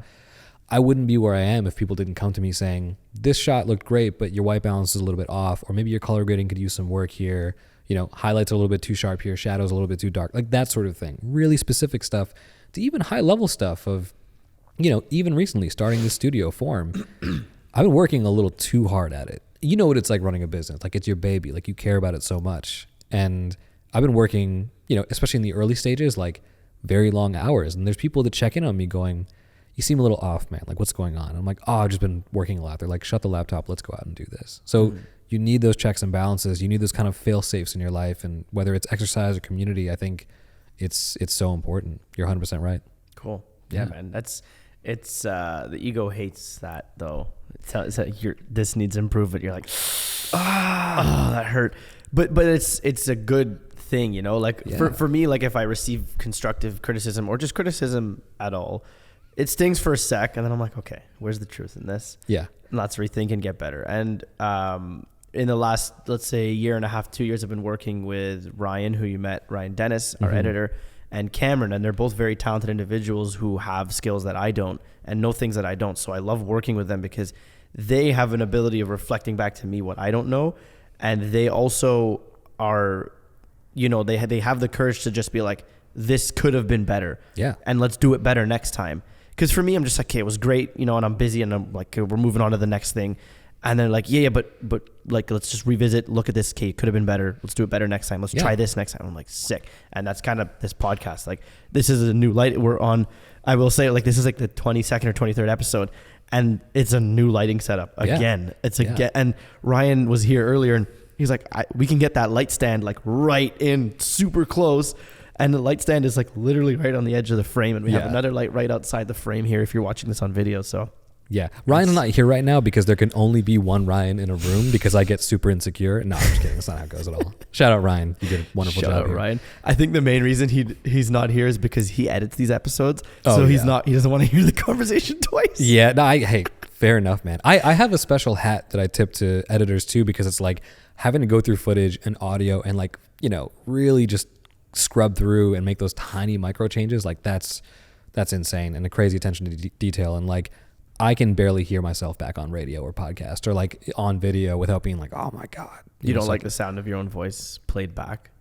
Oh no, this thing is beautiful. Oh, this voice is great. But so you won't I just don't like hearing myself talk, I guess. I don't know. Cause I'll pick apart the flaws and the things where I could have done better or the ums and uhs I could have taken out or things like that. Yeah. And I'm also just much more interested in listening to other people. But yeah, that's more like a, you know, imposter syndrome kind of like self-deprecating thing. But what I was going to say is on the subject of critiquing work, do you want to hear one of the coolest stories ever? Absolutely not. I figured that was going to be a wrap. No, let's do it. Yeah. So I'm a young copywriter. I'm like 24. I'm living in Vancouver. I have about a year's worth of a book or a portfolio built up. And I think I'm hot shit. I'm like, oh, I've got 2 or 3 clients. Like I'm killing it. Like my work is great. And there's this one agency that I won't name, but I keep harassing them. And I'm like, here's my portfolio. I could do amazing work for you guys. You wanted to work for them? I wanted to work for them as a copywriter. It was an ad agency that was like one of the top in Vancouver. And they were like zesty and kind of cutting edge and super cool. And they were the big players, but they were like the young bulldogs, like the young gunners. And I was like, man, I can work for them. My work is so good. I can do it. This is an eco-driven 24-year-old. So I email them 5 times. On the 5th one, they go, yeah, come in. And I go, dude, I got it. Yeah. I'm the shit. I go in. And the guy goes, hi, creative director. He goes, hey, nice to meet you. Got your email. Come on in. I go into a boardroom. He goes, just to let you know, you're not going to get this job, but I want to tell you why your portfolio could use some work. He has my portfolio on a screen. He sits me down for 40 minutes. He just says, this is pretty bad. This kerning could be better. I don't know what you were thinking here. Da, da, da, da, da. And all the bullshit ego and confidence I had just went out through my feet. And I just was like borderline shaking. He finishes his presentation on my portfolio, which admittedly was so bad, sits down and he goes, do you know why I did that to you? And I was like, I don't know. Like my voice is cracking. Help me, please. I don't know. And he goes, because I was you. I tried to do the same thing 20 years ago. Mm-hmm. He said, I think you've got a good spirit about you, but there's work you need to do. And he gave me, and he did not have to do this, but he gave me a list of resources. As a copywriter, he gave me a whole process on how I could build a portfolio, build a book, like how I could do all these things, how I should learn Photoshop and Illustrator so I could mock up the ideas I had as a copywriter. He told me who to pitch. He told me which agencies to work for, which ones not to work for. And he did all this. And at the end, he goes, you're either going to follow the advice or not. He's like, that's on you. He said, but take what I said, run with it. If you become successful one day, you let me know. And if not, fine. But pass it on to somebody else if it works out. Almost 10 years to the date, well, maybe like 8, I messaged him being like, it worked. And he went, cool. And he remembered who I was. And now that's part of the mandate that I have of like giving away all these resources for free. So even on the Form Studio website, I have a list of resources I've compiled from copywriting to business, even accounting, all these things that are primarily free that I use to learn that other people can use to learn too. I even have other agencies that people can work with if we're not a good fit. Like, I've really dialed it down to that point because that's what that creative director did for me. That's what people before have done for me. And it was the most humbling experience. I walked in with such BS confidence and he just stripped that away immediately in the most calm Jedi mind trick type of way ever. It was That's amazing. Awesome. Have you been in touch or was this literally the first contact? He's pretty busy, but this was the first contact in years. And I was like, there's no way he's going to remember. And he's like, I remember you. That's amazing. And you just said, awesome to hear, super cool, pass it on. And I went, I will. And that was it. For him, he's probably just like, nice. Like, it's one of those moments where you're not just like, yeah, I'm the best. It's not like, it's just like cool, you know, like, you know, he may have changed your life. He did. He 100%. He set you off in a different, like, because you could have been carrying on thinking that was the best way of doing it. I needed someone to strip my ego. And he didn't have to do that. There was no reason, but he just thought about passing it on. And it's like, even with you, it would be so amazing if 10 years from now, there was some guy that comes up to you or some gal who just says, hey, 10 years ago, you gave me a tip about color grading. And ever since then, it gave me the confidence to go into filmmaking. And I did, and it's improved. And now I have a whole reel of stuff and I run my own studio. Like, that's a real possibility with what you're doing and the podcast and everything. We just don't know it yet. We'll know it 5 or 10 years from now, right? Totally, yeah. Yeah. I love just planting seeds, like figuratively planting seeds and just like not even, because you don't expect anything. You're just like, this conversation is planting a seed. Sure. Who knows, you know, what's going to happen in 10 years from now. And I love, like, I'm pumped because like it could be something really cool. Like, you never know what could happen from just like endeavoring into something new. And it's, this podcast still scares, like, it's still scary to thrust myself into just new conversations with new people. That's good. All the time. Because I'm just like, why am I doing this? My introverted self's like, what the fuck are you doing? Like, stay home and just curl up into a ball. But no, I'm like, it helps just kind of get out and just fuck it, just talk, you know? So again, if it's just one person or even yourself, like if you feel better after doing this and just talking to somebody and connecting, that's amazing. Like, even if nothing else comes from this and it's just conversation that makes us feel better, or maybe one other person, like, that's great. Yeah. You know? It is great. What I wanted to touch on, which I keep losing my train of thought. This is also my fault because I'm asking you questions. It's okay. It's okay. I keep losing my train of thought. I was going to talk about something in relation to what you were saying earlier, but I'll come back to it. Can you tell me a little bit about Form Studio? Like, what do you do day to day? What kind of creative work is that do you offer to people? Sure. So we're primarily a brand identity and brand strategy studio. Cool. And there's a number of those that exist, but our main mandate is that we work with companies who are doing social good. So a recent project we wrapped up was doing the whole brand identity and visual system for the region of Waterloo's plan to end chronic homelessness. Wow. It's a big statement, obviously, but they've modeled the system based on Finland, who completely eradicated homelessness in their country, which is amazing, to create a system and an identity that helps to do that. So we created all the visuals, the logo mark, custom typeface, iconography, put together the color palette, patterning, social templates, all that stuff, so that they can go forward and help express these concerns and also resources to the community that would help people who are going through homelessness transition to housing and ultimately get off the streets, which is nice. Still a work in progress, but we created the whole identity for that. We recently wrapped up poster work and an identity for Greenlight Arts, who is doing a theater production called Lake Company, again, meant to inspire and help the community. So we're focused on building brands and identities for companies doing good, mostly mid-range, a lot of health, tech, and lifestyle companies. But as far as my background, I've been a photographer, designer, copywriter for a decade now, and I've wanted to turn this into a studio format for a while, where I hire other designers and photographers and videographers, mentor, creative direct, and then have them go off and do their own thing post the studio, but just do bigger projects and bigger campaigns together. I'm sure you find it with Pano Media, but what I found as a solopreneur before is that I only had a certain capacity and I can only do certain things. I'm a decent illustrator. I'm a pretty good graphic designer, pretty nice in motion with After Effects, but there's people who are so much better.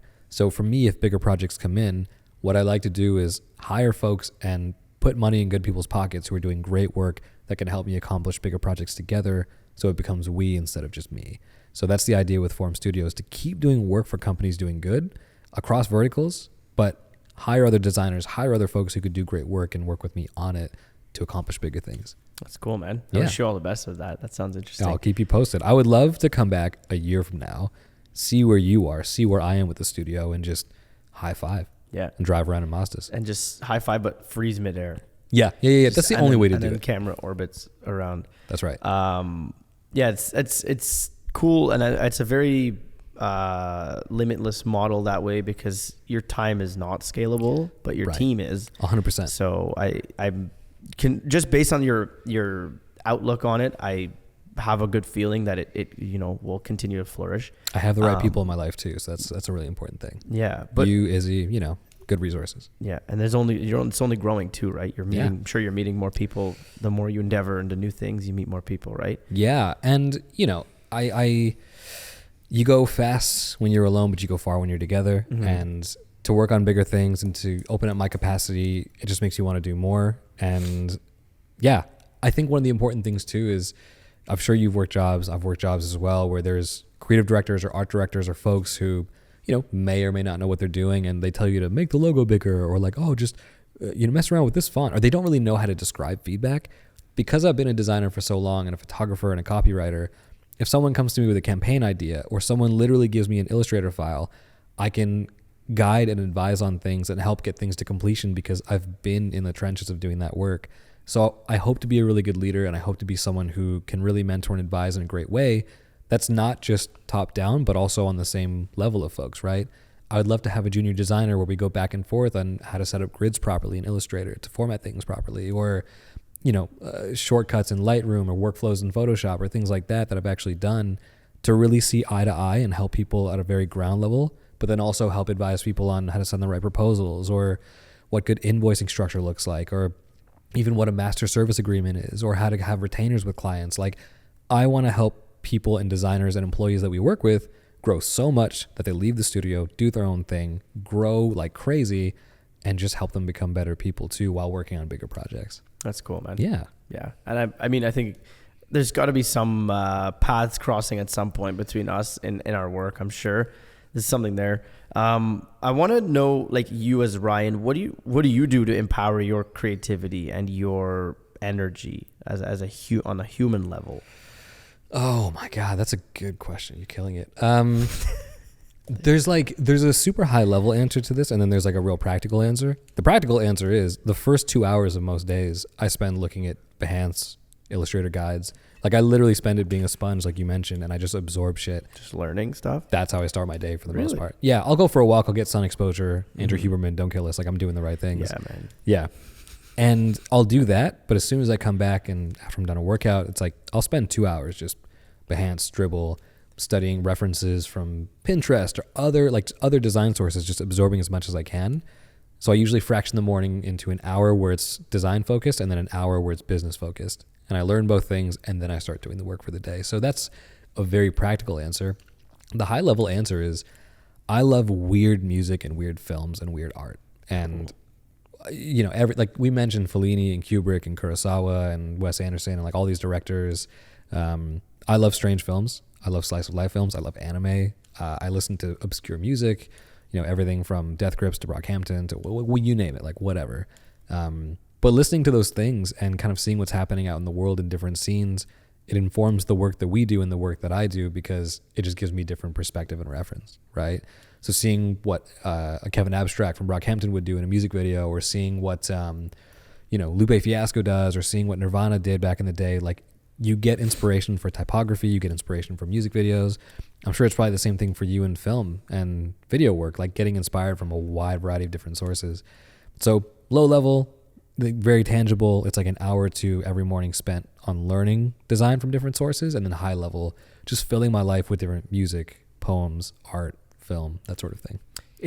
That's beautiful, first of all, but is it more, would you say it's, the routine that lends itself to that, or is it the actual, because I find I have a diminishing marginal returns to learning. Yeah. I can only learn so much before it has no value. For sure. So do you find any limitations if you're just every day learning every morning? I think it's because I do it for a smaller period of time. Like if I did that for 4 or 5 hours, I would be toast. Mm-hmm. And I can't lie to you, like Mondays of having that 2-hour learning block, way better. And I learn way more than Fridays. Because by the time Friday comes, I'm like a little beat down from the week. I probably worked a little bit too late, done a little bit too much, maybe socialized a little bit too much. And the learning sessions on the Mondays are definitely better than the Fridays. Cool. I try and take weekends off for the most part. It's agonizing because all I want to do is work in this business, but I cannot do that. It's not healthy.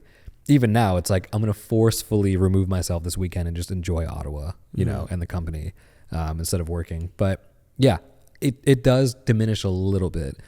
But I try and think of, again, consistency and volume over like, oh, I studied for 5 hours today, because, maybe an hour of that's useful. The rest of the 4, your just brain's turning to mush, right? But it's not perfect. I'm not 100% efficient. Mondays and earlier in the week, the learning's a lot better than the Friday. But I try and give myself the grace and still show up to the artboard, the laptop, and still keep learning anyways. That's awesome. Yeah. I like that. And I'm starting to see the value in that, healthy, like putting yourself first morning routine.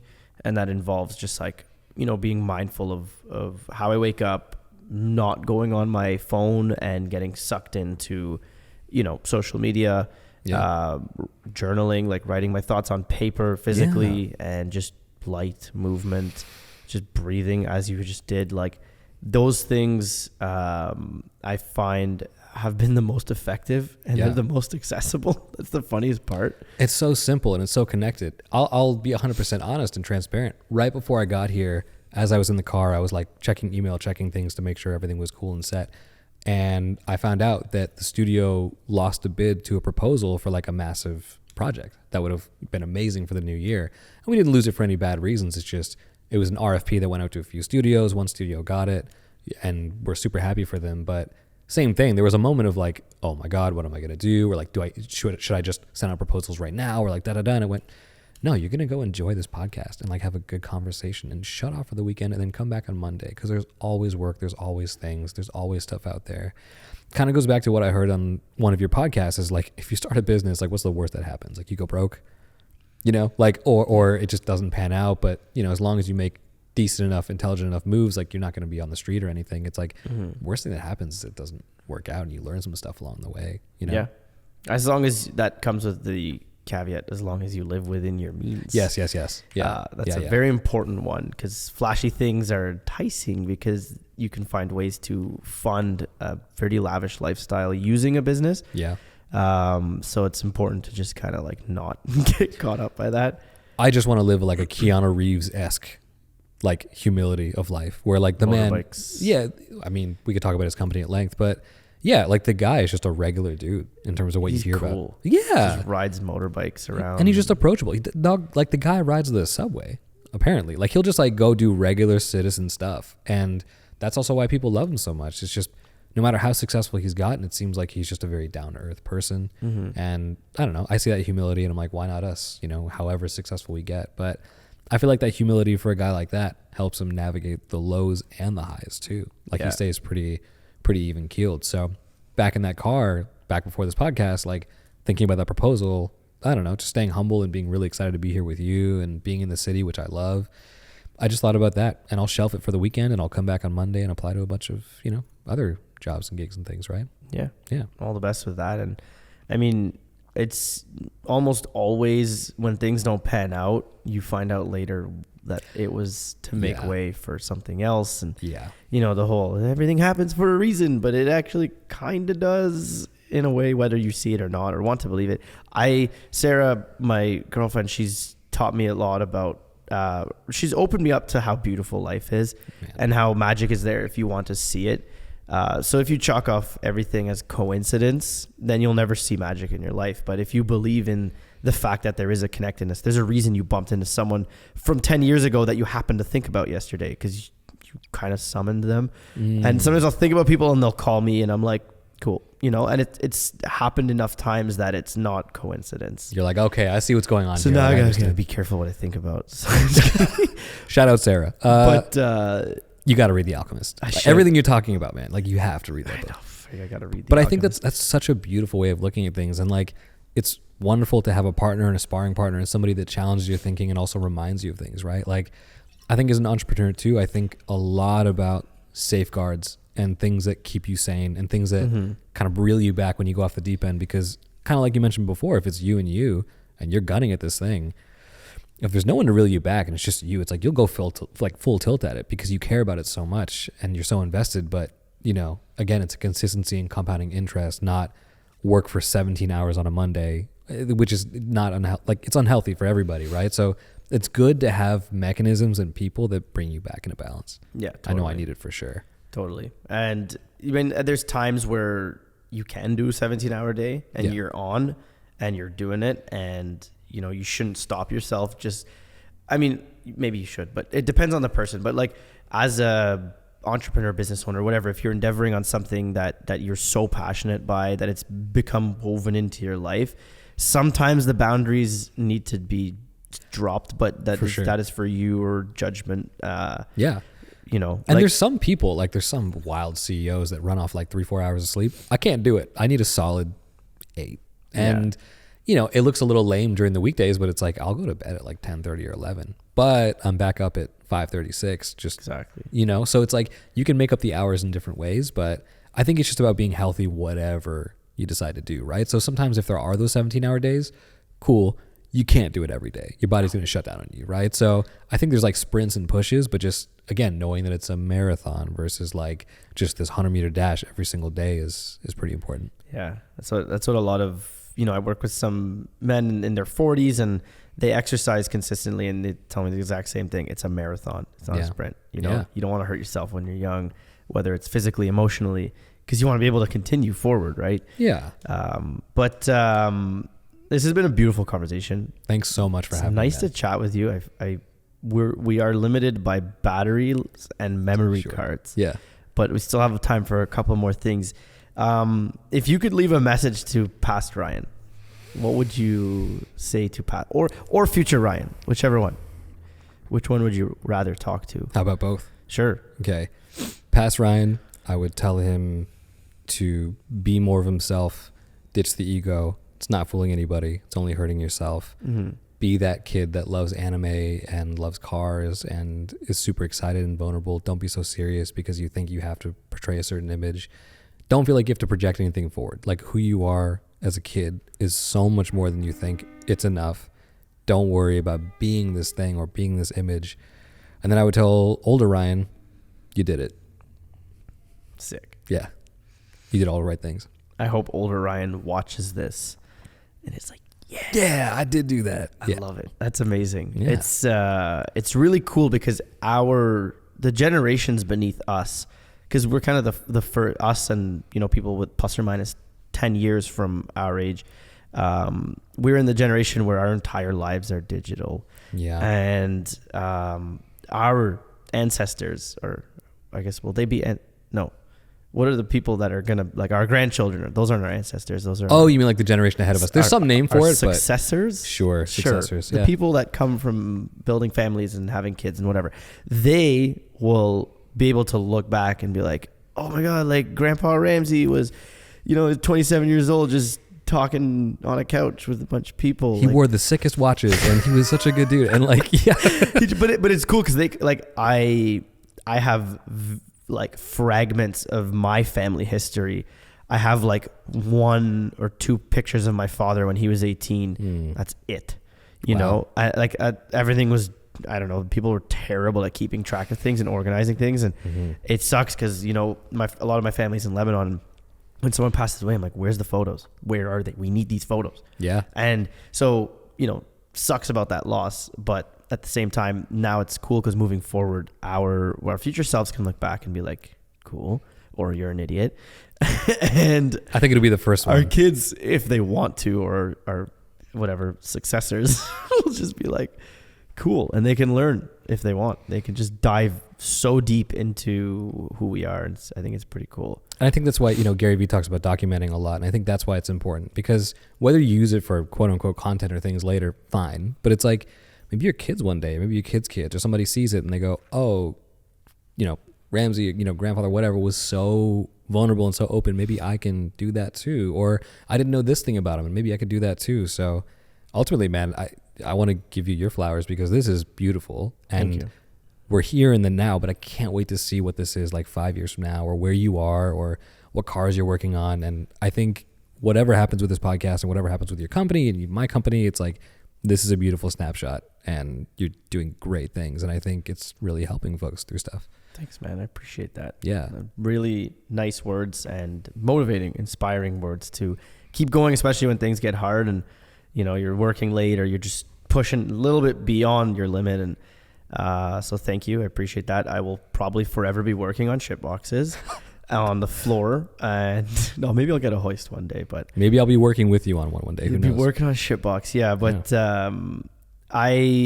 driving, to kind of tie back to cars, they're like those limits, like being a high performance driver and experiencing racing, is an outlet where I was dancing on limits of myself, of machine, of just focus, like all these things. And it taught me a lot, and it kind of translates back to being in business and making work. And, you know, you're going on 12 hours of filming, 15 hours sometimes on a film set or video set. And you just got to keep pushing. You just got to, you know, and the more I dance to the limit, the further I can move that limit out. Yeah. The threshold increases. Yeah. So dancing on limits is a beautiful way to sum up things, man. I hope something happens with that phrase. It's such a good way of encapsulating kind of everything we talked about in terms of curiosity and openness, dancing on limits, dancing on boundary lines, you know? Yeah. Yeah. And sometimes you go a little past and you eat shit, but you learn. Exactly. Yeah. You do learn. But yeah, thank you, Ryan. That's a beautiful episode. I hope you enjoyed listening. Truly, these episodes, our heart and soul is poured into them. So I hope that you feel that on the other end. And if you want to engage in any of these conversations or just reach out, let us know. Drop a comment. All of Ryan's information and everything about Form Studio and what Ryan did or does will be down in the description below. I'm going to link Izzy's episode and Jen's episode. We brought up Jen's name so much. Just because they've been mentioned, but those are both very, very amazing individuals who are just pioneering into the creative world and just doing amazing things. And I'm grateful to know both of them. And me too. This is Jen's studio. If you don't know, Jen and Nick, this is their birth child studio, Midnight Hour Studios. Cool. But thank you. Thanks for being here. Thanks for coming all the way down from Waterloo. And does that even mean anything? Waterloo? Like, is there a meaning behind that? There's some sort of European toilet colonialist story behind the name, I'm sure. The loo. The loo of water. A washroom in the UK. I was born in the UK, so loo. No way. Yeah. Where in the UK? Hammersmith, London. Okay, very cool. Yeah, I don't think it has any significant meaning. I'll look it up and get back to you. The loo. The loo. The loo. The loo.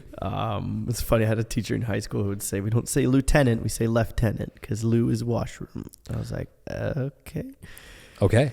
So this is most unnecessary information. Maybe it's necessary, but you know, some pieces of info just stick in your brain forever. One of mine is like that avocados apparently are brought to places around the world because sloths help with that. Sloths have some of the only digestive systems that can carry avocado pits. That's some useless shit that I just carry around everywhere. Oh, I'm going to carry that. Or my favorite dad joke, which is, where do pencils go on vacation? I don't know. Pennsylvania. That's just a thing that I have floating around in this skull cranium of mine. Pennsylvania. Use that at will. Wow. Yeah. I feel like I have a million dad jokes that I forgot all of a sudden. I'm gonna message you some terrible jokes after, Please, because as I remember them. But yeah, that's been a beautiful episode. I want to just fire off some rapid fire questions just to wrap this up. Please, yeah. Sunrise or sunset? Sunset. Okay, you said that very confidently. Yeah. Mountain walk or mountain hike? Hike in the beautiful mountains, Yeah. or walking on the beach? Oh my God. Hiking in the mountains. Okay. Do you prefer sweet or savory? Both. Both at the same time. Yeah. I like to ask this one because it's just kind of funny, like Spartan style 300, going to battle with one tool from Form Studio. What are you taking? My MacBook. No, I'm just kidding. I'm going to make you a sick poster. Yeah. Man. Can you imagine? I'm going to find out every bad thing you've ever done through the internet. No. Wow, my God. One tool from Form Studio. Oh, dude, I would just bring XLR cables I have. Just beat the shit out of people, dude. Like, Why do you have so many XLR cables? Hey, man, I don't know. They're just laying around the studio. Oh, my tripod maybe. Just use it as like a... Yeah. Yeah, I'd bring my tripod. That's a wild question, man. It's crazy. That Spartan question's crazy. I like to just imagine that sometimes. But What would you bring? Where would I be? What would you bring? Oh, what would I bring? Oh, the C-stand right there. Yeah, fair. It's the most... Light up your enemies? Without the light, just the stand. Oh. Just the stand. Okay. It'd just be like a giant joust. Oh, that's awesome. Like a javelin looking. Yeah, that's cool. Yeah, exactly. And one more question. If you could travel forward or backward in time, when and why? I wouldn't. You wouldn't? No, this is awesome. Like like where we are right now, as much as it might be difficult in the world or things going on, it's like the fact that we're sitting here and we're safe and we're drinking coffee and we're having a conversation, it's like, I would do neither. There's people that are like, oh, would you ever want to know your future? No. Mm-hmm. What about when you pass away? Mm-mm. No.